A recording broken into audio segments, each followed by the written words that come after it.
Hallelujah, जय मसीह की। Praise the Lord. A very good morning. एक और नया दिन परमेश्वर ने अपनी बड़ी करुणा से हमें दिया है। परमेश्वर का धन्यवाद हो। और आज हम अपनी शरीर की रोटी खाने से पहले हम आत्मा की रोटी खाएं, जो बहुत ज़रूरी है।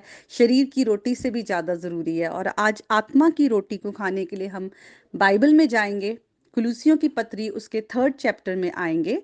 और वहाँ पर यीशु मसीह के बारे में है लिखा हुआ है। जब हम अब प्रभु यीशु मसीह के साथ जिलाए गए हैं, हमने अपना पुराना जीवन छोड़ दिया, हमने यीशु मसीह को अपना राजा उद्धारकर्ता मानकर बपतिस्मा लेकर उस बात की सारी घोषणा कर दी है कि अब हम नए हैं। तो लिखा हुआ है, अब तुम स्वर्गीय बातों की खोज करो, पृथ्वी पर की नहीं बल्कि जो परमेश्वर की बातें हैं, जहां पर प्रभु यीशु मसीह दाहिने हाथ पिता के बैठे हुए हैं, हम उन बातों की खोज करें।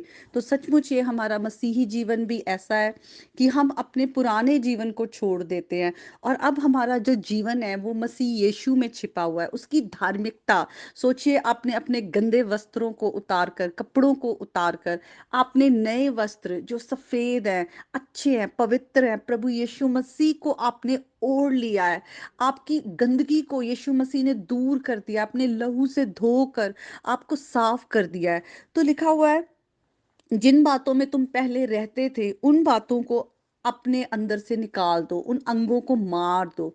मसीही जीवन रोज का, ये एक दिन का नहीं, आपको रोज रोज, क्योंकि आज भी हम अभी भी शरीर में हैं, तो शरीर की बातें, संसार की बातें और जो शैतान की ओर से अटैक्स आते हैं वो हम पर हावी होते हैं। लेकिन हमें अपने आप को मसीह में छिपे हुए देखना है, मसीह को पहनकर देखना है। और लिखा है, उन बातों को अर्थात व्यभिचार, अशुद्धता, दुष्कामना, बुरी लालसा और लोभ जो मूर्ति पूजा के बराबर है, इन बातों को छोड़ दो। तुम पहले इनमें शायद अपना जीवन बिताते थे, लेकिन अब तुमने मसीह को पहन लिया है।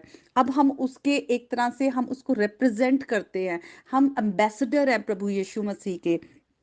और इन बातों से क्रोध, वैर भाव, निंदा, मुंह से गाली बकना, सब इन बातों को छोड़ दो। एक दूसरे से झूठ मत बोलो और प्रभु के समान तुम बनते जाओ। जैसे यीशु मसीह का स्वभाव था, तुम भी उनके स्वभाव में ढलते जाओ। करुणा और भलाई, दीनता, नम्रता, सहनशीलता धारण करो।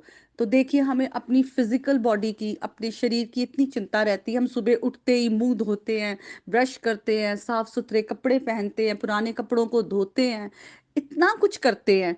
तो हमारे आत्मिक जीवन की सफाई कितनी जरूरी है। तो क्या ये एक ही दिन का काम है कि जिस दिन हमने यीशु मसीह को ग्रहण किया, बपतिस्मा लिया और प्रभु में आ गए और चर्च आना शुरू कर दिया?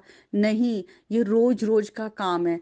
क्योंकि जब तक हम जिंदा है, हमारे आत्मा और शरीर की जो लड़ाई है वो चलती रहेगी। और इसमें सबसे अच्छी बात जो मुझे लगती है वो ये है कि परमेश्वर के वचन को अपने अंदर बसने दो। ये जीवित वचन खुद प्रभु यीशु मसीह है, वो रोटी है जिसकी हमें ज़रूरत है, जो हमारे आत्मा की खुराक है और जो हमारे आत्मा को स्ट्रॉन्ग करता है, हमें इतना सामर्थ देता है कि हम हर एक संसारिक बातों पर, शारीरिक बातों पर, अंधकार के कामों पर हम विजय पा सके प्रभु यीशु मसीह के द्वारा। और लिखा है कि तुम, अगर किसी ने तुम्हारे साथ कुछ गलत भी किया है तो तुम माफ कर दो, जैसे परमेश्वर ने तुम्हारे अपराधों को क्षमा किया है। हम हमें परमेश्वर ने जब नाम लेकर बुलाया है, हमें अलग किया है, अपना पवित्र आत्मा हमारे अंदर दिया है। हम परमेश्वर के जीवित मंदिर हैं और परमेश्वर के आत्मा के सामर्थ्य के द्वारा हम ये कर सकते हैं।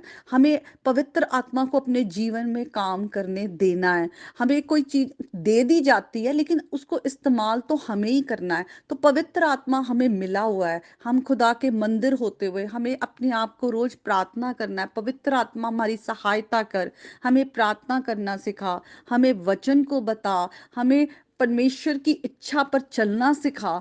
तो हमें पवित्र आत्मा को अपने जीवन में पूरी तरह से उसे एक्टिवली काम करने देना है। तो आज के वचन के द्वारा परमेश्वर आप सबको बहुत आशीष दे। 2 लाइन गाऊंगी गाने के, उसके बाद हम प्रार्थना करेंगे।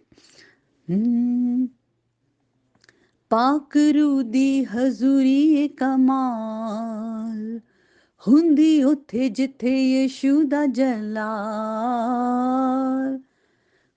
ਨਾ ਕੋਈ ਦੁੱਖ ਨਾ ਕੋਈ ਰਹਿਣਾ ਏ ਜਵਾਰ, ਨਾ ਕੋਈ ਦੁੱਖ ਨਾ ਕੋਈ ਰਹਿਣਾ ਏ ਜਵਾਰ, ਤੇ ਸਾਰਾ ਜਾਂਦਾ ਯਿਸੂ ਨੂੰ ਜਲਾਲ, ਤੇ ਸਾਰਾ ਜਾਂਦਾ ਯਿਸੂ ਨੂੰ ਜਲਾਲ, ਤੇ ਸਾਰਾ ਜਾਂਦਾ ਯਿਸੂ ਨੂੰ ਜਲਾਲ, ਤੇ ਸਾਰਾ ਜਾਂਦਾ यीशु नु जलाल।